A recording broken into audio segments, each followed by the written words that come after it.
Today I want to share with you one of my favorite books about how emotions, particularly those ones we suppress, have a real scientifically measurable impact on our bodies. And then I'll read you some quotes that will hopefully inspire you to live more authentically and express yourself in moments where you might otherwise revert to people-pleasing or numbing behaviors.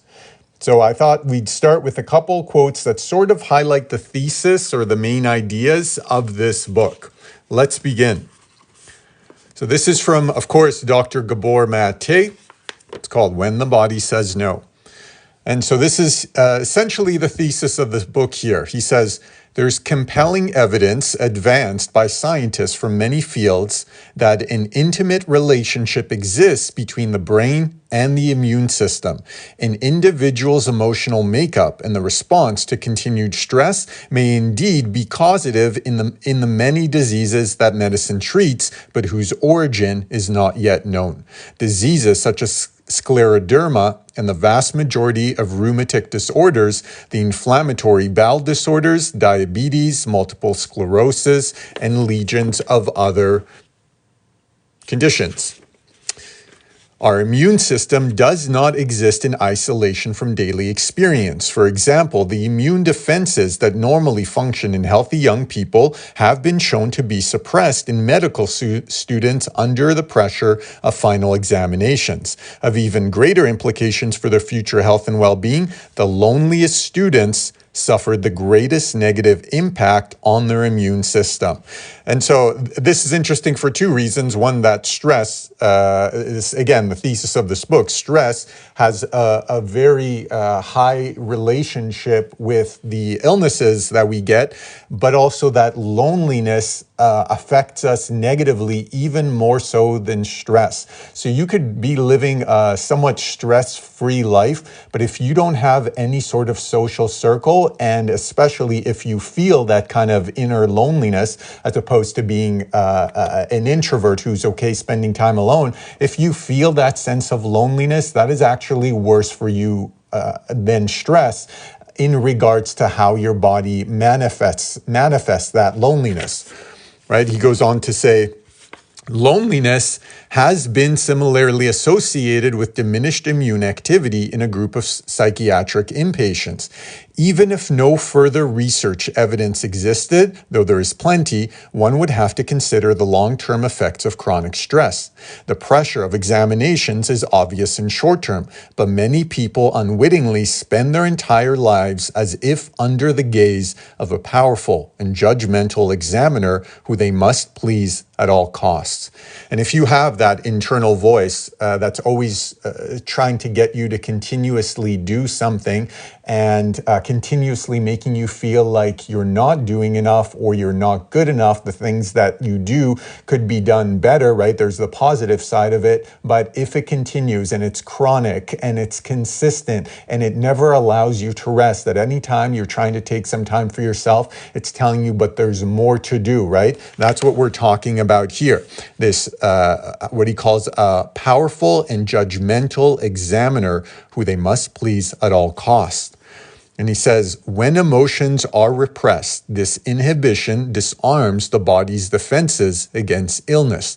Repression, disassociating emotions from awareness and relegating them to the unconscious realm, disorganizes and confuses our physiological defenses so that in some people these defenses go awry, becoming the destroyers of health rather than its protectors. And again, this is one of the core ideas of this book, that as we suppress our emotions, and we'll look at that a bunch, as we suppress our emotions, especially the emotions of anger specifically is one of the key emotions that when suppressed, the body will rebel against that suppression with illnesses, pains, diseases, right? All these chronic conditions. And so if you've ever gone to the doctor and had something going on with you, generally pains, aches and pains, back pains, shoulder pains, neck pains, different kind of things that they look at, they run the test, and it all comes back fine. And you start to feel a little bit crazy. All the doctors, all the tests are saying to you that there's no problem, yet you're consistently dealing with this issue, and you think to yourself, well, I feel it. What do you mean there's no problem? I can tell there's a problem. This is what Dr. Gabor Mate and numerous other authors like him say is likely the cause of suppressed emotions, of not dealing with childhood trauma, right? All these sorts of things with chronic stress,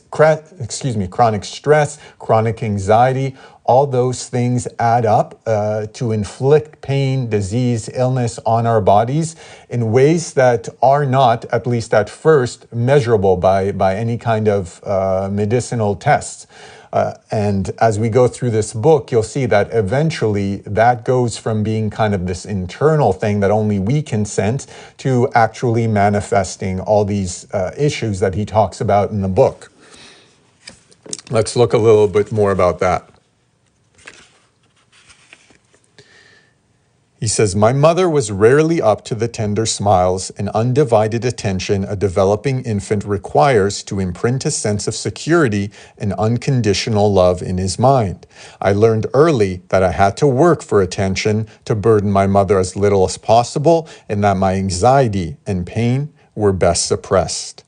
So if you're someone who grew up, whether it's very stressed parents or whether it's emotionally immature parents, you likely resonate with at least parts of this passage, right? The disconnect that happens between a child and the parent when the parent is overly stressed or emotionally immature. And this feeling that I have to take care of them, right? This parentification, whether it's physically in doing the chores around the house or taking care of the siblings, or emotionally by simply dealing with our own stuff, right? Not having that safe space, someone that you can lean on when you yourself are feeling stressed or anxious or scared or hurt, right? Not having that safe space to go to release some of those emotions and to kind of get the security that the world is a safe place and that everything will be okay. And if you had one of these parents, you likely understand that feeling at a very deep emotional level, right? This feeling of separateness from everyone and everything, and this kind of dread, internal existential dread that the world is an unsafe place and that I am all alone. And he talks about how for him, that was one of the key factors, maybe the key factor that led to most of his suffering until he started doing the work of healing from it. And if you've listened to any Gabor Mate stuff on the internet, he's told this story often about how his mother was dealing with a lot of anxiety and stress from the war, and had to leave him for a little while with somebody else. I can't remember if it was an aunt or a neighbor. And so all he says in these interviews, all he knew as a child was that his mother abandoned him, right? As a children, we don't really understand the macro view. We can't possibly understand that they're doing it for our safety. All we see is this sense of abandonment. And then when we add that physical abandonment to the emotional abandonment of looking in their eyes and seeing that they're checked out, that they're not really focused in, of not having someone to turn to in times of stress and anxiety ourselves, we kind of see where that feeling of disconnect, of aloneness in the world comes from, right?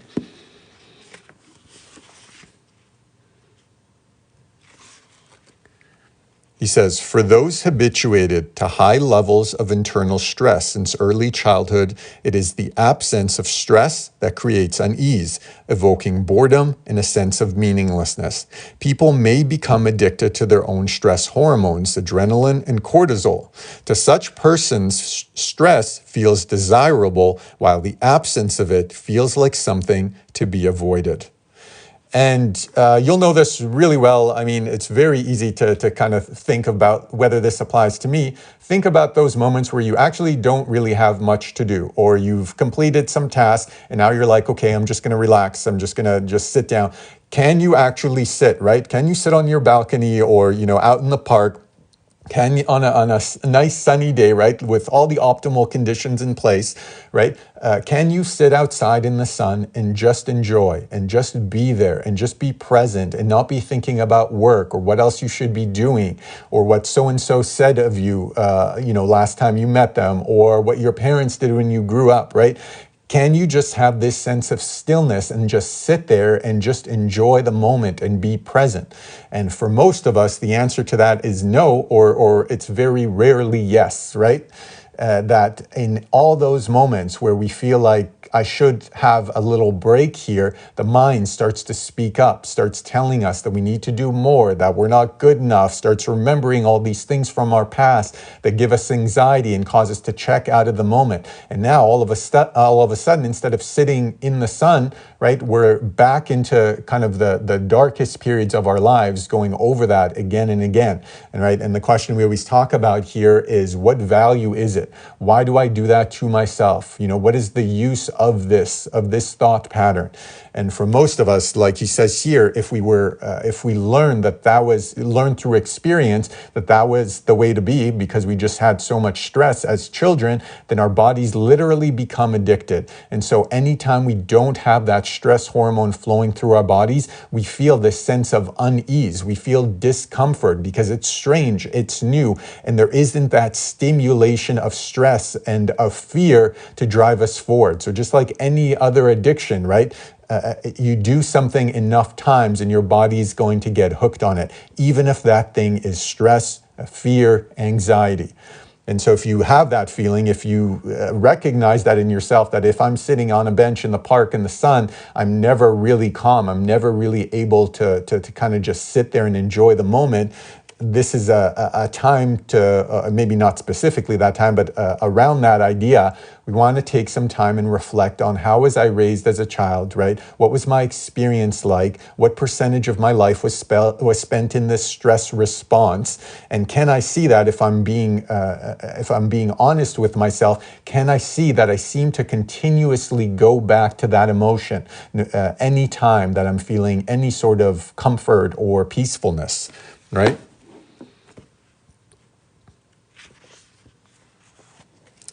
And kind of this is at the point of the book where he starts to really dive deep into this idea of, the things that we keep internal, right? The things that we suppress, particularly anger. That's the number one. When we suppress these emotions, our bodies will manifest that experience in physical ailments, discomforts, diseases, pains, right? And so this is where he starts digging into that. He says, research has suggested for decades that women are more prone to develop breast cancer if their childhoods were characterized by emotional disconnection from their parents or other disturbances in their upbringing. If they tend to repress emotions, particularly anger, if they lack nurturing social relationships in adulthood, and if they are the altruistic, compulsively caregiving types. So this is kind of the dark side. Well, there's numerous dark sides to people pleasing, but this is one of the dark sides to people pleasing, is that when we were trained as children to always focus on other people, what they were feeling, what they were experiencing, how do I make myself, not the saying, right? Children should be seen, not heard, sort of thing. As we internalize that, we then start to replicate that way of being as adults. And through that process, we suppress ourselves more and more as we go through life, right? We lose touch with our authenticity. We're completely outward focused on other people's emotions and what other people's needs are, while neglecting all the same things for ourselves.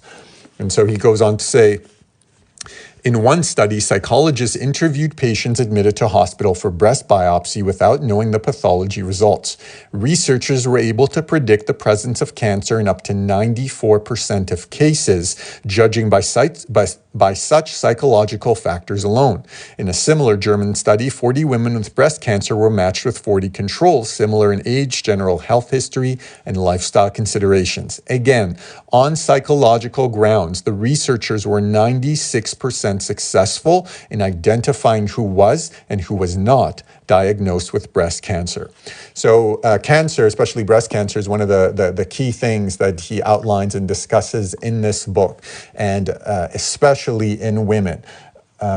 Women have historically been kind of indoctrinated with this idea of be focused on other people as opposed to yourself. So it makes sense, through hundreds and thousands of years of this kind of indoctrination, that they would be the ones who suffer the most from these things that we're talking about in these books, from these ailments, pains, diseases, right? Because they've literally been programmed to neglect themselves in lieu of their husbands, their communities, their children, right?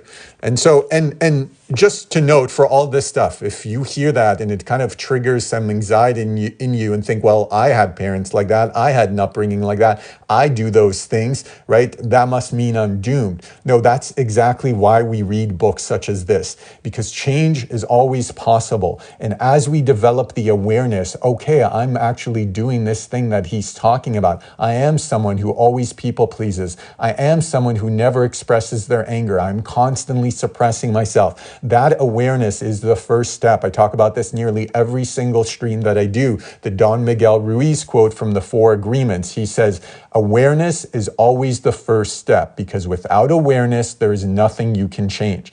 So if in reading this, if listening to this, you're feeling that sense of anxiety come up, like this is me, oh no, I'm doomed, instead recognize that this is the awareness. This is the beginning of that healing journey. This anxiety is there to remind you and to let you know, hey, this is something that you need to pay attention to, and this is something that you need to begin to change and heal from. So don't feel down, don't feel like you're doomed. That's not at all what we're saying here. What we're saying is that we have to bring some awareness to these things that we do to ourselves, right? And that other people have implanted in us, and now we've taken it on as our own programming, right? And once we can recognize that, we can start to watch it in action. When that impulse comes to suppress ourselves, to suppress our anger, to people please, we can start to notice, oh, this is that thing he was talking about, right? And in that awareness comes the ability to change. Viktor Frankl of Man's Search for Meaning famously said something to the effect that in between the stimulus, meaning the thing that's causing us to react, and the response, there is a space. In that space rests our growth and freedom.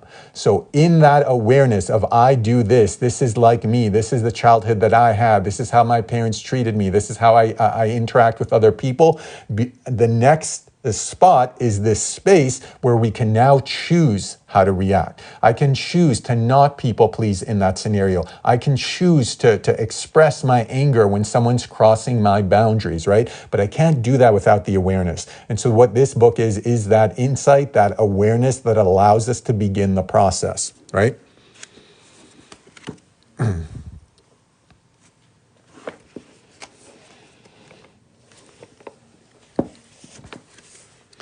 So on the topic of anger, which is one of the core topics of this book, it continuously comes up. It comes up over and over and over again in all sorts of ways, in all sorts of studies, because the research shows it is the number one most toxic emotion or suppression of emotion, that anger is the number one. If we suppress our anger, which is really just our authenticity. Because if something makes me angry, that means I don't agree with it, I don't like it. But when I suppress that, I'm suppressing my true self, right? I'm saying this innate feeling, this internal feeling that something is wrong here, I'm going to ignore that. I'm going to ignore my true self, my higher self, my authenticity, right? In order to please or to get along or to be liked, whatever it is, right? So that suppression of anger is really just a suppression of the self.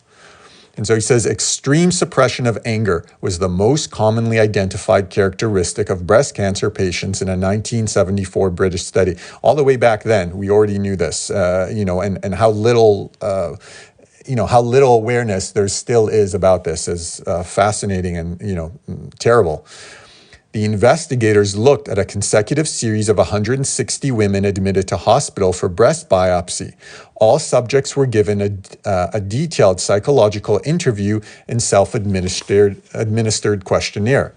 Our principal finding was a significant association between the diagnosis of breast cancer and a behavior pattern persisting throughout adult life of abnormal release of emotions. This abnormality was in most cases extreme suppression of anger, and in patients over 40, extreme suppression of other feelings. A 1952 psychoanalytic evaluation of women with breast cancer had come to similar conclusions. Again, all the way back in 1952, and we still have nothing more than just a couple books, right? When the Body Says No, Alice Miller's The Body Never Lies is another fantastic one about the same topic. That one that most people know is The Body Keeps the Score, right? We have a couple of these books, so it's great. There's more information out there, but compared to the length of time and to the certainty of the studies, we really aren't talking about it enough, right? We talk so much about breast cancer and there's so much awareness, and yet almost 0% of the conversation is about this aspect of it, how suppression of feelings of authenticity and especially of anger is one of the leading indicators, right? So much so that over and over he talks about studies in this book that medical professionals can gauge the presence of cancer to an extreme degree with nothing but a questionnaire based on how well you can express your emotions.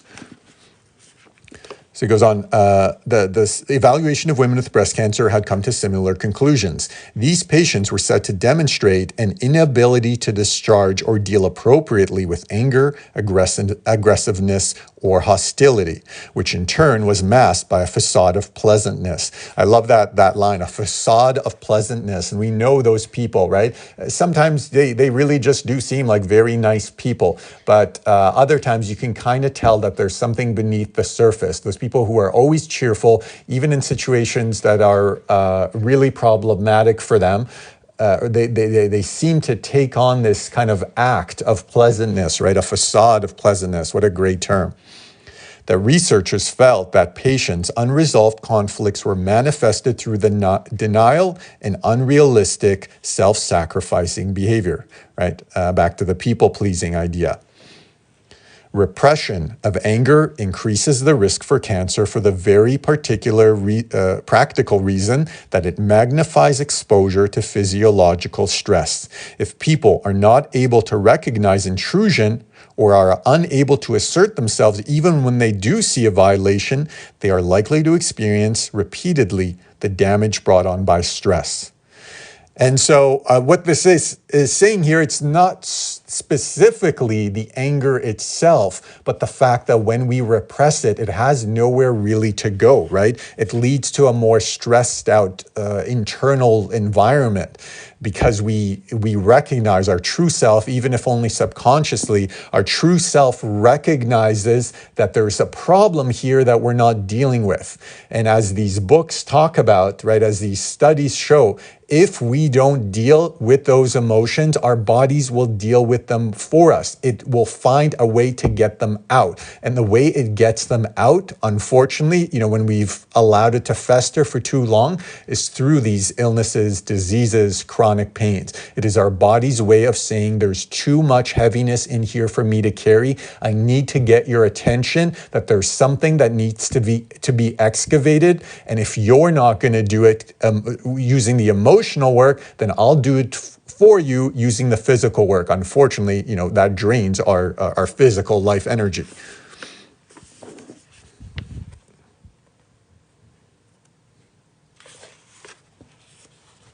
I see a bunch of questions and things in chat here. We'll do a little Q&A here at the end. I'll check back on the chat. It says here, the nature of stress is not always the usual stuff that people think of. It's not the external stress of war or money loss or somebody dying. It is actually the internal stress of having to adjust oneself to somebody else. What a great description of people pleasing, right? Having to adjust oneself to somebody else. And what a kind of crazy idea to, that I'm going to shift who I am, as at the core of my humanness, of my beingness, my whole reason for existence, right? The whole life energy that drives everything. I'm going to change that in order to make me, more digestible to somebody else, right? This kind of pleasing people philosophy that what I am is not important as long as they like me. And we've spoken about this before, but what happens when they like you for not you? Does that get rid of the pain? No, it almost highlights the pain, because even when they're happy with you, you know internally, again, possibly only subconsciously, that's not the real you. And then the worst part is when you change yourself for somebody else and they still don't like you or don't treat you well, because then you've kind of lost twice, right? You don't get that validation, and you know you betrayed yourself, right? And that's when the body starts to rebel, when there's that constant, consistent betrayal of self.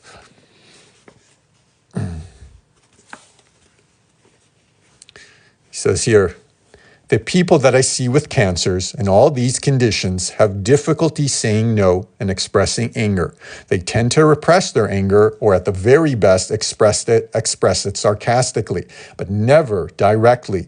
It all comes from the early need to build the relationship with the parent, to work at the relationship. And this is such a good strategy when you're dealing with these things, when you're kind of feeling that people-pleasing impulse, to ask yourself, when was the first time that I experienced this emotion, or that somebody made me feel, whatever way you're feeling in that moment, that I needed to change myself, that I needed to be somebody that somebody else wanted, that I needed to be seen, not heard, that I needed to take care of other people.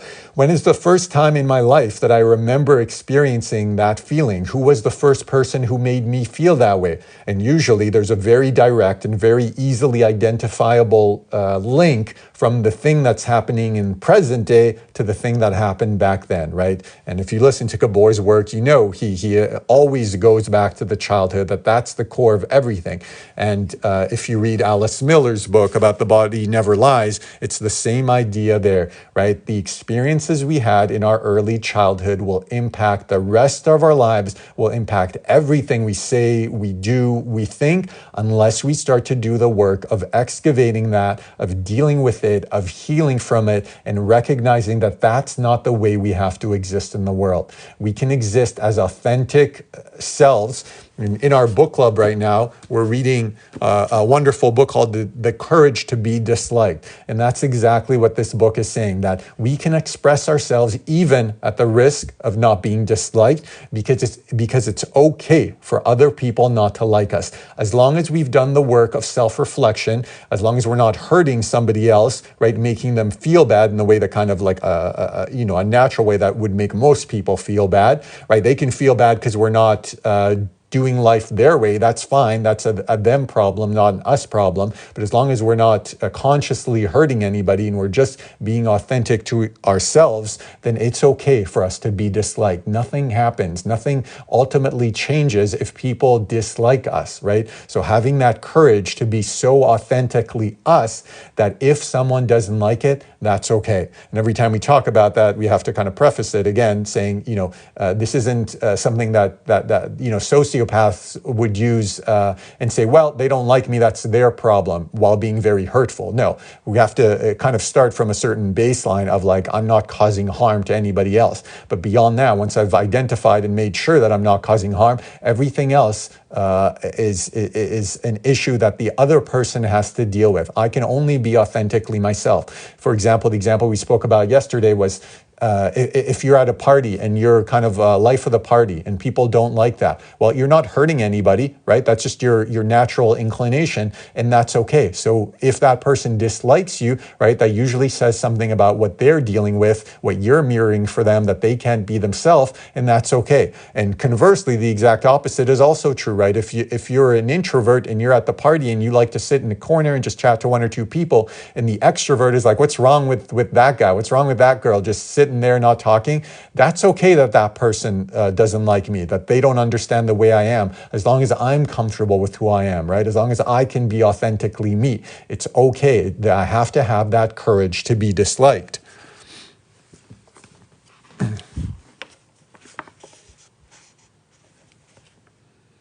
Where do we go to? Right. So again, that early need to build a relationship with the parent. If your parent was an emotionally immature parent, and you constantly had to be observing, their states, their emotional states, and react accordingly, right? When dad came home, you had to quickly take a look and notice: is this a moment where I can jump around and be a kid and be loud, or does he seem like he's about to fly off the handle and I should, go read a book and be quiet, right? That's exactly where the origins of people pleasing comes in from, right? Having to observe other people and to attune our behavior to their moods, even if it's, an inauthentic, in an inauthentic way. Sorry, I just. And so as we go through that process, we kind of have to recognize what part of this is my authentic being and what part of this is simply trying to satisfy other people's desires or needs. Exactly that, desires and needs. And I think finally, before I turn to the chat and look at some questions here, we have one of my favorite pages from this book. So he says, in numerous studies of cancer, the most consistently identified risk factor is the inability to express emotion, particularly the feeling associated with anger. The repression of anger is not an abstract emotional trait that mysteriously leads to disease. It is a major risk factor because it increases the physiological stress on the organism. It does not act alone, but in conjunction with other risk factors that are likely to accompany it, such as hopelessness and a lack of social support. The person who does not feel or express negative emotion will be isolated, even if surrounded by friends, because his real self is not seen. The sense of hopelessness follows from the chronic inability to be true to oneself on the deepest level, and hopelessness leads to helplessness, since nothing one can do is perceived as making any difference. And I love that line. The person who does not feel or express negative emotion will be isolated, even if surrounded by friends. Many of us know that feeling, because his real self is not seen. And if you've been on the stream before, when we've spoken about or been in or have taken part in our book club where we read this book a while back, Who You're Meant to Be by Dr. Lindsay Gibson. That's the exact message of the book. I'll turn it over for anybody who wants to read a little bit about it. It's the exact message of this book, is that we need to find a way to reconnect with our true self. That true self has been there since the beginning. It is always there below the surface. And if you look at the teachings of the untethered soul, what Michael Singer says about that is that that energy flow of our true authentic self exists always below the surface. The problem is that all these things that we've experienced, is all these truths that we've taken, quote unquote truths that we've taken on ourselves, are creating blockages in the flow of that energy.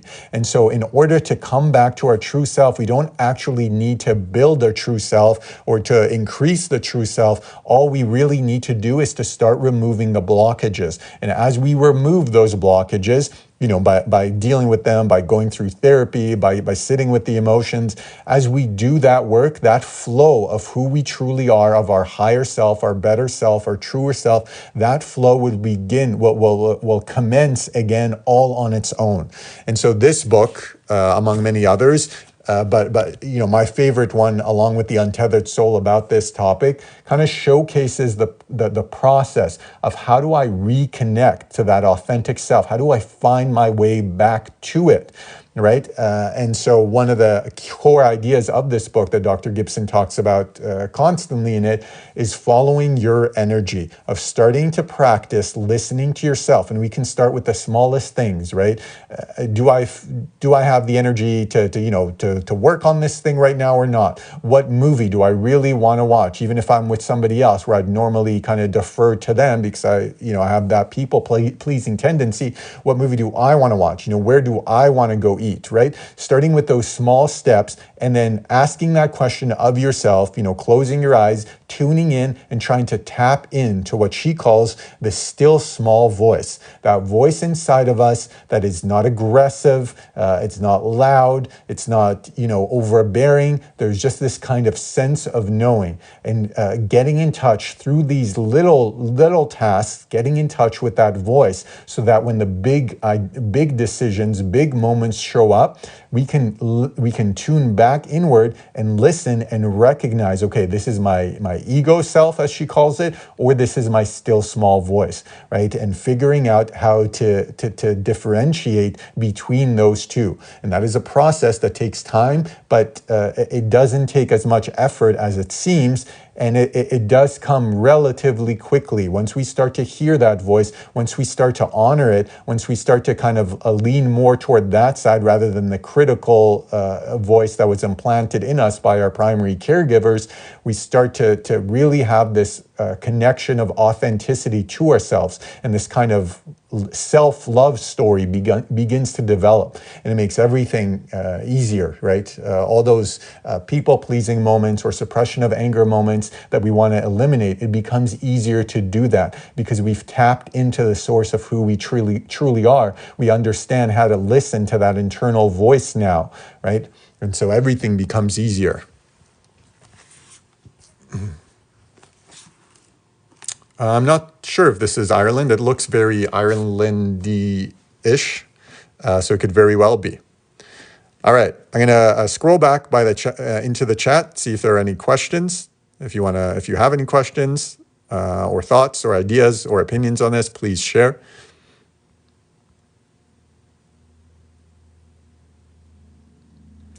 I left a toxic work environment, and it took me some time to get used to the calmness of my new job.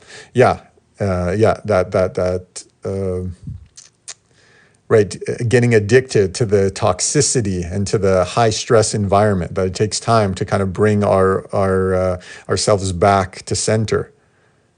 My mom programming me to believe if I'm not doing something productive, it's laziness. Yes, I just posted something on Threads just yesterday.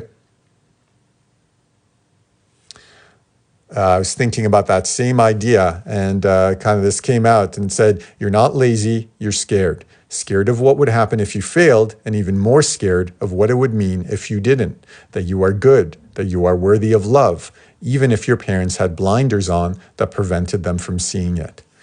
And that's something that I really struggled with. And I heard the lazy word a lot growing up when, in fact, I can see now it was, a mix of depression and anxiety and, feeling like I couldn't be my authentic self.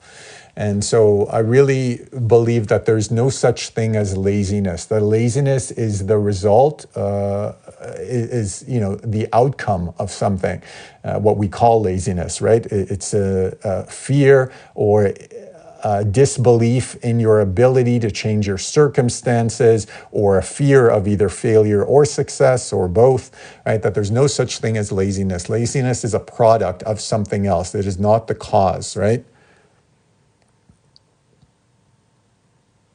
So how to disconnect meditation, I guess. Yeah, the awareness is the first step, kind of the insight that we get from these books. That's why we read these books, is to develop this insight, to take other people's wisdom so we don't have to, go through the hard work of figuring it out for ourselves. And then, there's many different ways to try and instill that kind of disconnect from my false self and my true self. Meditation is a great one because it allows us to observe and connect to our thoughts and emotions so that, in times of high stress, we can kind of automatically see them happening. That's what happens when you meditate for a little while. At first, it's extremely difficult, but you quickly start to see the benefits in those moments of high stress where you can quickly, automatically you get attuned to like, oh, I'm feeling, anxiousness in my stomach. What's that about? Or I'm feeling tightness in my chest. And it all kind of comes up organically once we've done the work of meditation, which is sitting there and observing that, right? We're not doing it for the meditation. We're doing it so we can use that idea later in times of high stress. I always go to that point of, when do soldiers train for war? In times of peace. So that's sort of like at the beginning, meditation is that training in times of peace.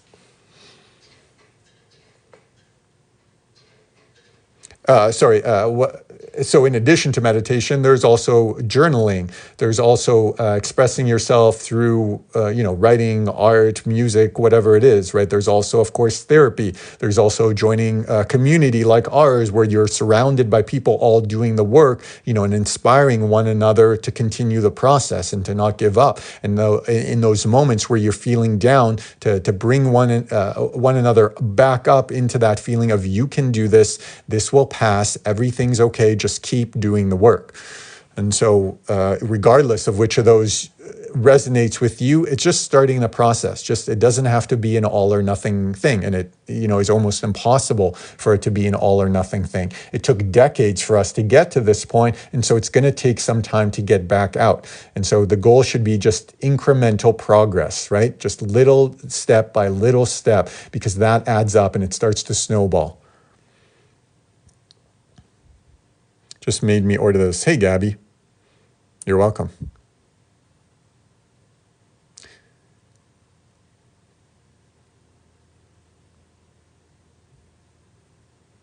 Hey, Akaria, welcome. The constant betrayal of self. Yes, that's a good way of putting it. Well, my dad has cancer and also has anger issues. First off, I'm really sorry to hear that. I'm sure that's been really tough, and sending the best wishes to you and your dad. I will say that this book expresses the fact that having anger outbursts is not the same as expressing your anger. It's almost the opposite. It's having such an inability to express our authentic anger that the only way it can come out is at the end, where our body can no longer keep it in. It just explodes. But it explodes because there's no room for it left, because we're so full, right? If you think of a glass, like when the glass is full to the top, it doesn't take much more water to make it tip over, right? To make that water pour out. And so it's the same with these outbursts. That's not the same as expressing yourself. Expression means to just, being able to, in a calm way, tell someone that you're crossing my boundaries, or to be able to express yourself through journaling or through art or through music or whatever it is, whatever your mode of expression is, right? So it's, thank you for bringing that up, because it's a core idea, and it's really important to make that kind of difference, to point out that difference, that an outburst is not an expression, even though it seems like expressing. It's not what we're talking about here. It's just that, the overflow of emotion that has been contained, or the overflow of pain, right? That my whole life I've been holding on to this pain. And so now anytime there's a little bit more discomfort, it fills me too far up, and I have to explode to release some of that. Will this be posted on YouTube to watch later? Yes, it will. All the last bunch of streams the last few weeks are there. So you can go onto YouTube, the Academy of Self-Help, same name. And we have a bunch of these books. We probably have like 10 books there with these streams from those books. I can choose to not people please, but I'm too afraid to do it. Right. And so that's one of those moments where that line, feel the fear and do it anyways. And you don't have to do it in the biggest things, right? Just a little. Somebody says, hey, can you help me move on Saturday? And you had been planning on just having a day because you feel like you need to decompress from a tough week at work, to just say, no, I can't do that day. Sorry, I have plans already, right? Just something small. It doesn't have to be this, again, all or nothing thing. That's too much for us to take on. But it's just these moments of, again, turning into that still small voice inside. How do I feel about this? How does, what is my energy? Again, this is one of the core ideas of who you're meant to be. What does my energy feel like when I think about doing this? Do I want to help this person? Does that fill me up with energy? Do I get excited about the idea of going to help a friend? Or does it fill me with dread, right? And introverts kind of have a lot of experience with these feelings, right? When I think of going to the party, does it fill me with excitement and interest, or am I filled with dread and this feeling of not wanting to do it? And the important point there, I should point out, is that we want to make sure that isn't coming from a trauma response. We spoke to Dr. Gibson. I think if you search on YouTube for introversion versus trauma, or maybe it's in our free series on our website. There's a difference between being an introvert, because that's just your natural way of being, and having a trauma response where we feel unsafe in the world. And so anytime we have to go face the world, we are filled with this fear and unease. And so it's important to kind of sort out which of those two things it is. But if it is your authentic self, you're introverted, you don't feel like going to the party, but your friend's like, oh, come on, I need someone to go with me, right? Can you take that moment, this kind of like low-hanging fruit of saying, that just doesn't interest me. I'm going to pass on that one, but thank you for inviting me out. Right? So starting small, because it is scary at first, right? If you've been people pleasing your entire life, it makes sense that it would be scary. Anything that's different from the way we've existed in the world is scary initially, right? That's why we do the other thing, because doing the thing that we know we should be doing is scary in some way. And why is it scary? Again, the work of excavating. It's scary because when I was a kid, if I didn't do what my parents wanted, then I would either suffer consequences, or at least I would have this kind of overwhelming feeling of disappointing them. They would make me feel that disappointment. And so now I've internalized this idea that if I'm my authentic self, people won't love me, right? That I'm not worthy of love unless I am for other people the way they want me to be. And so excavating that out takes some work, and there should be fear there should be stress. That's why we've taken on the people-pleasing tendencies, is because we're trying to avoid that fear, right? And so it's natural, and Michael Singer talks about this in The Untethered Soul too, right? If we go into the work expecting fear and discomfort, dis-ease, then it makes it easier. When it comes up, we're like, oh, there we go, exactly what I expected. Now, instead of trying to escape or numb, let me just sit with it. Let me just explore what this feels like in my body. Let me see what happens if, when I don't run away from it, when I do the opposite, when I shine the light of my attention on this thing, on this emotion, on this sensation, what happens? How long can I sit with it, and what happens to it? And what you'll find, Dr. Harry Berry talks about this, is that an emotion can only sustain for, depending on which source you use, anywhere from 3 minutes to 15 minutes, right? Depending on who you trust in this, but essentially somewhere in that range of 5 to 15 sort of minutes. If you can sit with the emotion for that long, it'll pass, just like every other emotion passes, right? I always like to think of them like the clouds through the sky, right? You are the sky. The emotions are the clouds. They come through. Sometimes they really create a blanket preventing the light from coming through. But eventually what happens? They pass through, and then they're replaced by another one and another one. And so we have to remember that we are not those clouds, that our emotions are not who we are. We are the sun or the sky behind it that is ever present, right? That it cannot, actually be blocked out, right? Just a little section of it can be blocked out. But at its core, we exist beyond that, beyond our emotions, beyond our sensations.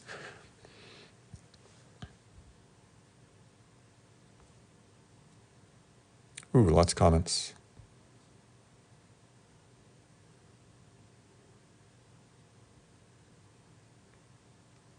Awesome, Charity. I'm happy it resonates. Working from home, being lonely has been a challenge, definitely. And the cases of loneliness and depression and anxiety have absolutely soared over the last few years since the pandemic. And that's why it's so important. And we looked at this in the stream is on YouTube too. We looked at this from a book, Cured. My favorite idea from this book is this idea of micro connections. That in those moments where we're lonely, if we don't have an outlet, of course the obvious answer is to go connect with family, with friends. If you don't have those accessible, to join interest groups or the gym where you can meet people, whatever it is.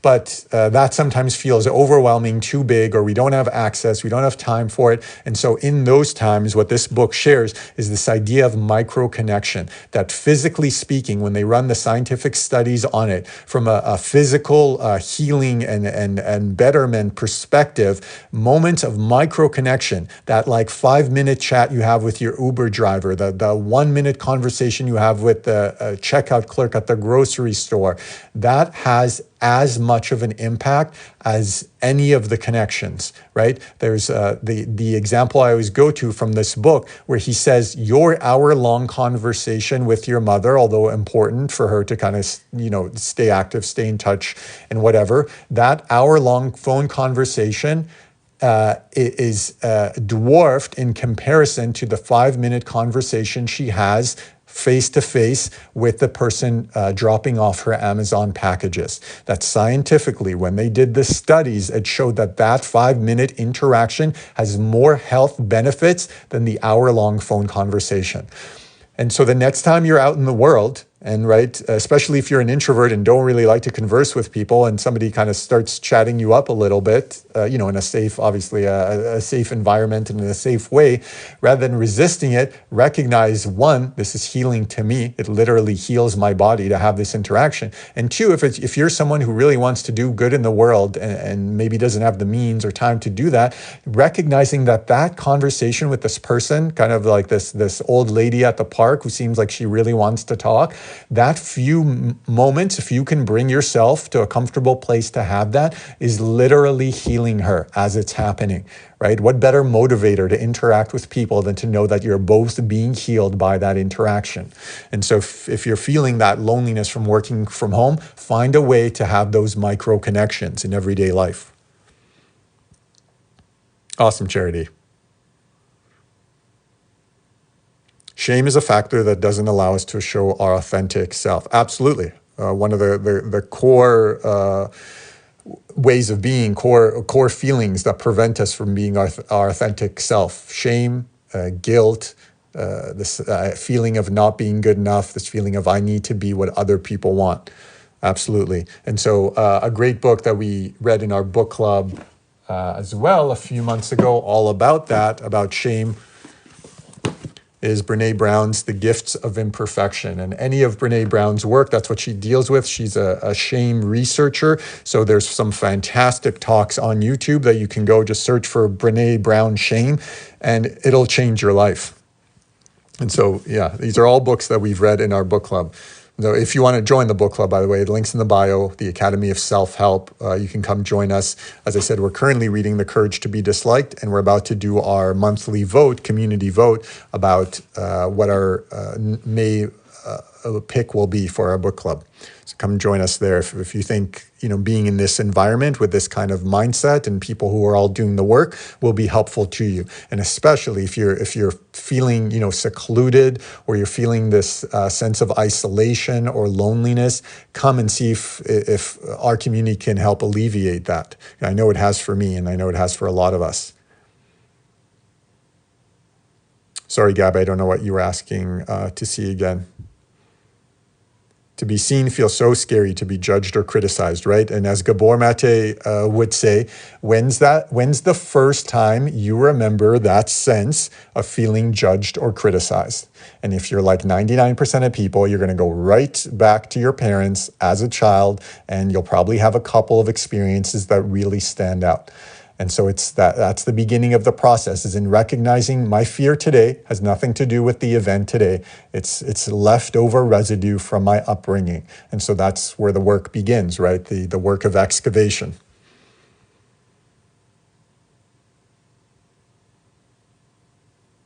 Can it be a freeze response or maybe a fear of starting and failing? Yeah, I think those are just, essentially different ways of saying the same thing, right? Where's the freeze response come from, right? Again, upbringing, a fear of starting and failing. When's a time that you remember failing, early in your life? How did people make you feel about that? How did your parents judge, quote unquote, failure when you didn't do well at something, didn't do well at school? Do you have a memory of like bringing something home that you were really proud of that got criticized, right? Again, just doing that work over and over again. Where do I remember this feeling from? And it's almost always from early childhood.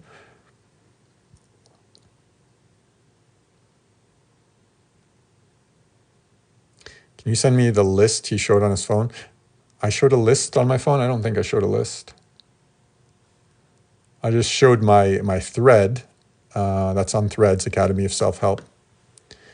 Scared of success and what people will think of me more than failure, 100%. Yeah, I think that's very common, but the awareness is so key because most people don't recognize that that's what's happening, right? They think I'm lazy, or they think I just don't want to do this, or it's too hard. When in reality, if we could dig deep enough and be honest enough and have a kind of overview, a zoomed out view, we'd see that it's these other things that are at play.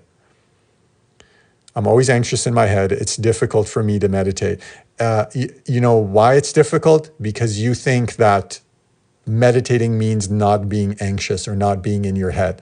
And that's the most common misidentifier about what meditation should be, because the reality of meditation is we're not trying to get anywhere. If you read any Jon Kabat-Zinn, another book that we read in our book club, if you read any Jon Kabat-Zinn or listen to his talks on YouTube, he has a wonderful talk. Search for Jon Kabat-Zinn at Google headquarters from about 15 years ago. One of my first kind of like life-changing talks that I listened to. And what he says, what he points out is that the goal of meditation is to simply be with what is there and to observe it as if kind of from a detached point of view. Michael Singer talks about this endlessly in The Untethered Soul, to kind of zoom out, to recognize you are not the person looking through your eyes. You are the one who watches the person looking through your eyes, right? You can be kind of, he touches behind his head and he says, your job is to sit back here and observe what is going on in your mind and in your body. And so meditation, why quote unquote doesn't work for people, is because they're trying to be somewhere different. But that's not what meditation is supposed to be. It's supposed to have no purpose but to observe. And so as you sit there and you recognize, oh, there's, and this is a key differentiator, not I am anxious, but there is anxiety, right? That starts to build the separation between my true self and the false self, right? Between my higher self and my ego. Not I am sad, right? Because you are many things, is there is sadness. And as we begin that detachment, we begin observing, what does anxiety feel like in my body?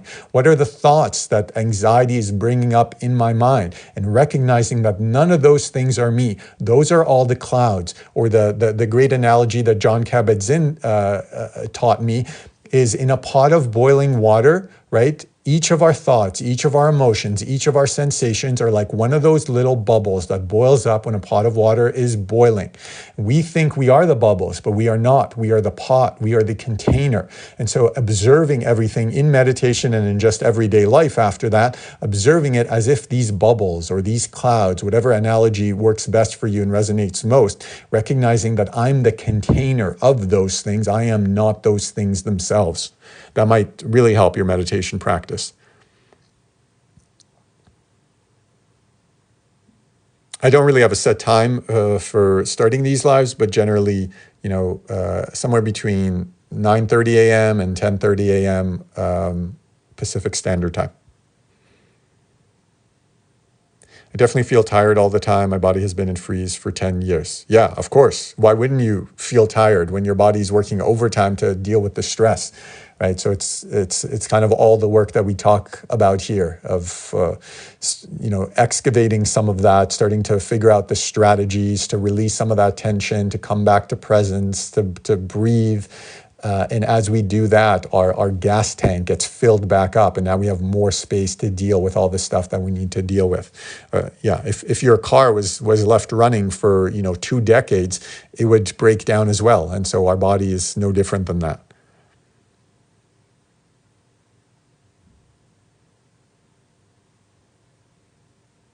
Yes, it will be on YouTube. Some of you might be watching it on YouTube now. If you are watching this on YouTube, this was hosted on TikTok where we do our live stream, so come follow on there, the Academy of Self-Help. Sometimes it is hard to know what my body wants, what I really want.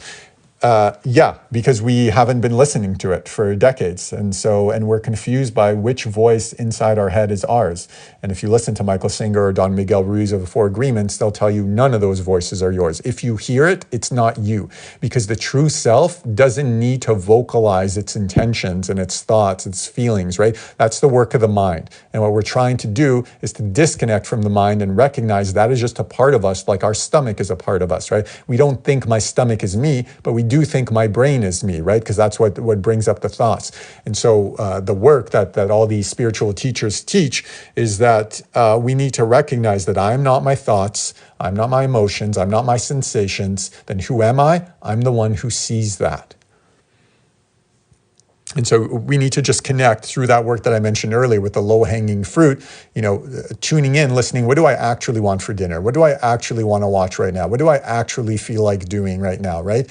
And just trying to kind of just observe and allowing that still small voice to come up, or that intuition to come up on its own. It feels difficult at times. It could start as simple as like, what color do I really like? And it's closing your eyes and not thinking about it, but just observing what comes up, right? We just need to take these little exercises that will allow us to kind of pinpoint, oh, that whatever that was my true self. That was like, it felt like the right answer, right? I didn't have to think about it. I didn't have to make a pros and cons list. I just knew that that's the thing that, that's the color that brings me some measure of peacefulness, right? Oh, you're welcome, Farm Girl. Thank you, Nis.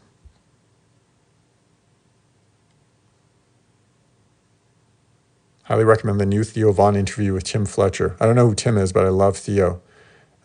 Even I'm not a huge Tony Robbins guy, but Theo's chat with Tony Robbins was really great too.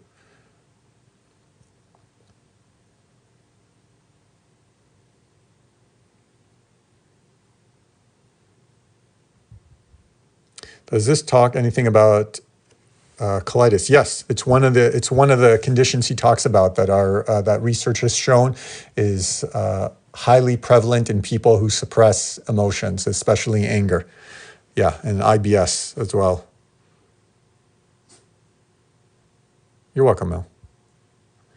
My mother taught me to always talk elderly people because they might not have spoken to anyone. Yeah. And now you get like the selfish benefits too, right? You get like, it helps them, but now we see through studies, like in the book Cured, which is going to be one of the options for our Book of the Month vote that happens in our community in the next couple of days.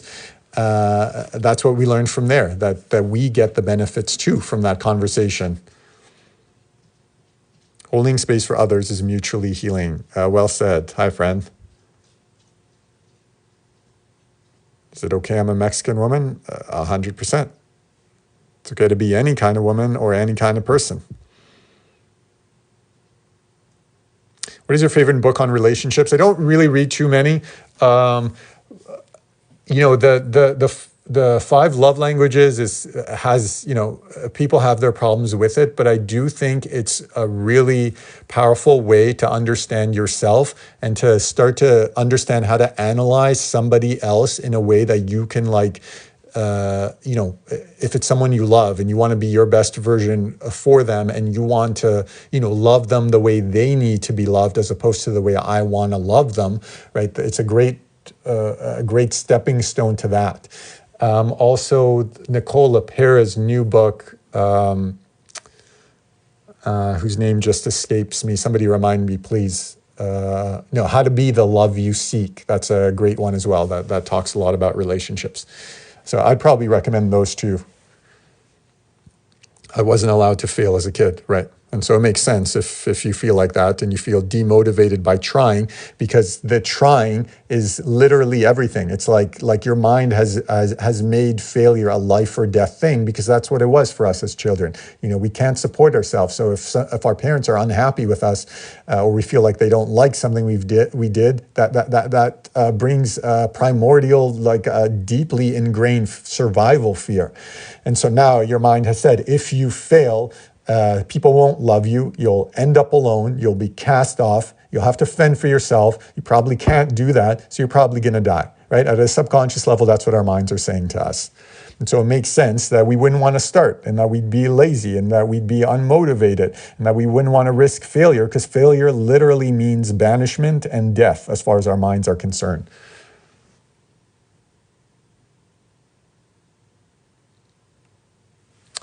Yeah. If you just go to Thread, I also, I think, linked it in the Instagram stories.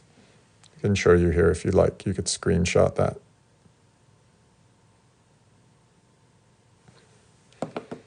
Did you ever want to become a doctor? No, I went to school to be a therapist and then eventually decided that that wasn't the path I wanted to take.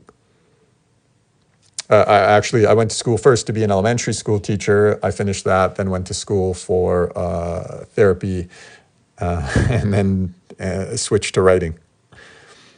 I think I did all that early work because I was trying to heal myself. That's what I recognized kind of at the end of it. And that what I personally found as far as therapy is that it didn't make the impact. I wasn't having the impact that I wanted. You know, subconsciously, I recognized later that I was trying to find an outlet to make kind of a greater impact, and doing one-on-one work just didn't make that available. And so, you know, eventually I came here, which is gives you the ability to reach far more people and to have a greater impact, hopefully. The talk from Google is John Kabat-Zinn, K-A-B-A-T space Z or Z-I-N-N. John Kabat-Zinn at Google headquarters 15 years ago. In the Irish language, we don't say I'm sad, we say sadness is on me. Ooh, I love that.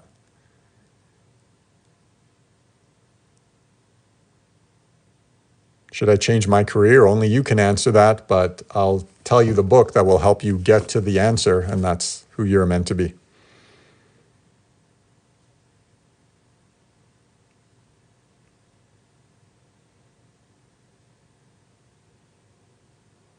Yes, this live will be on YouTube at some point, you know, maybe later today or tomorrow, but there's also a bunch of other ones there. So just go to the Academy of Self-Help and you can listen to all the past streams as well. The name Tim Fletcher does sound like, the more hear it, it does sound familiar. I probably have seen his stuff, but I just can't place a face on it. Once I see him, I might. Hey, Whitsen. See you, my friend. There's my answer. Gut issues as I have no anger outward. Yes, that's something I dealt with too. IBS was really a life-sucking thing for a lot of years for me. Hey, Vida. A lot of the OGs hanging out today. Welcome, friends. So as a hypochondriac here, can I still repair all the damage caused? Absolutely. Another OG, welcome, Balance. Absolutely. That's why we're here. Why would we be reading these books? Why would we be doing this? Why would I be sitting here talking to you guys if I thought it was all hopeless, right? That would be like the most pointless thing ever.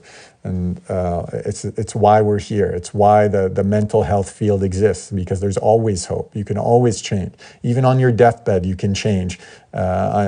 Unfortunately, many people get there and wait till that point to have the realization that they should have changed. So what we're doing here is trying to avoid that. We're trying to get to our deathbed in a place where we feel, you know, I lived my life my way. I lived it fully, and I'm happy with how it played out, even if, you know, it didn't quote unquote turn out the way, right? I didn't get the rewards of my action or whatever, the riches or the fame or whatever it is that I'm seeking. I'm happy with my effort, right? That's all I can control. The rest are externals. Being a person that look upon, that has no idols to whom he or she look, what does it mean? I'm not totally sure what the question is asking, but what does it mean that you don't have any idols? I don't think you need any idols. I don't think you necessarily need people to look up to, but also maybe you just haven't found the right people. Maybe you're looking in the wrong places. You're welcome, Gabby. Do you have any advice on healing procrastination? Yeah, learn to sit with discomfort. That's what procrastination is. I'd rather the pain of not getting things done than the pain I experience when I'm trying to get them done. Why is there pain when I'm trying to get it done? For a lot of the reasons that we spoke about today, right? Childhood programming, the fear of failure. It might also be like a medical thing like ADHD that's been undiagnosed. You know, there's a bunch of other stuff, but the advice on healing it is to learn to sit with the discomfort and then to reflect on what that discomfort is actually telling you, right? Why is it there? And doing that work. As far as the practicality, you know, our very first book in our book club was Atomic Habits. Second book. I think we started with The Power of Now. I can't remember. Yeah, I think we started with Eckhart Tolle's The Power of Now, and then this was book number 2, Atomic Habits. This is fantastic for the practicality of building better habits. Great book.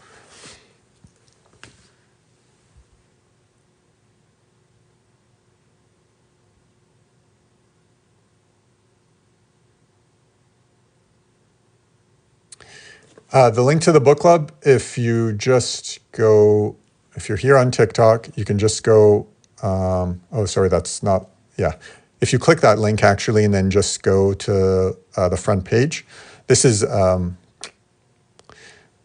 what you get to here is this pack that we built with Dr. Lindsay Gibson, that if you resonate with the idea of adult children, of emotionally immature parents, if you feel like you had emotionally immature parents and that reality continues to kind of dictate the course of your life in ways that you don't like, if you feel like your anxiety, your perfectionism, your people pleasing is related to your upbringing by these types of parents that were emotionally neglectful or disconnected, this is a series, a course that we built with the help of Dr. Gibson, who wrote, the book on emotionally immature parents.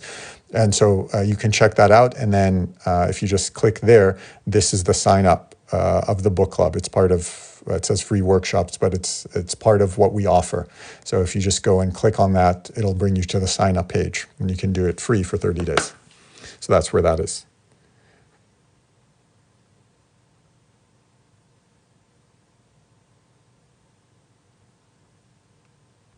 Thank you to everybody sending gifts and the badges and all that. I really appreciate it.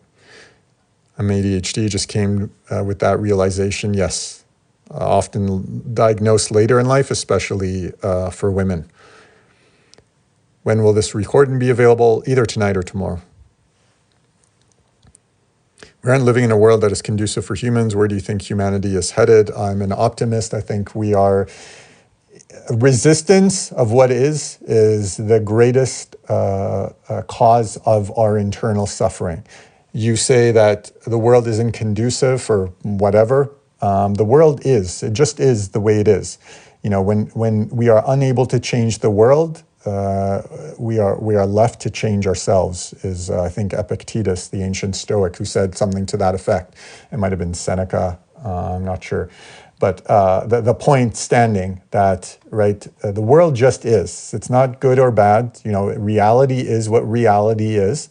And it's our job to figure out how to interact with it in a way where we can continue to heal, to grow, and hopefully to do some good in the world. So what you're talking about is an external. You're talking about things that we don't control, about how things exist outside of us. If you study the works of the Stoics, like Marcus Aurelius, you'll learn this idea of externals and internals. Externals are everything that happens out in the world that I don't control, the weather, what other people are doing, what big companies are doing, that guy who's a jerk to me on the freeway. Those are all externals. We want to release our attachment to externals, because if we can't do anything about it, then all we're doing is adding suffering. We're adding internal suffering to our external suffering, which we don't want to do, right? Why would we want to suffer about our suffering?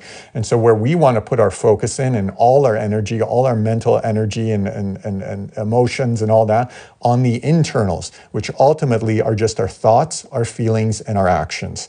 Everything else we have to release attachment to and focus only on our own thoughts, our own feelings, and our own actions. That's the only thing we can change. And so that's where all our efforts should be. I'm ready to change, wanting to learn anything that helps focus my path to expand myself and others. Please come join our book club, join our community. We call it a book club, but it's really more of a healing community. We work with therapists. We put on 3 or 4 different workshops every single week on all these different topics of self-healing, parent wounds and anxiety and childhood trauma and, infinite. We have like 150 different recorded workshops in there.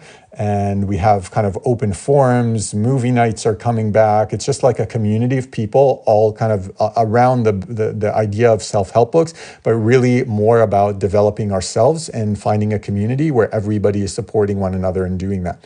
So if you want that, just again, check that link, theacademyofselfhelp.com, and come join us and see if it can help your healing journey.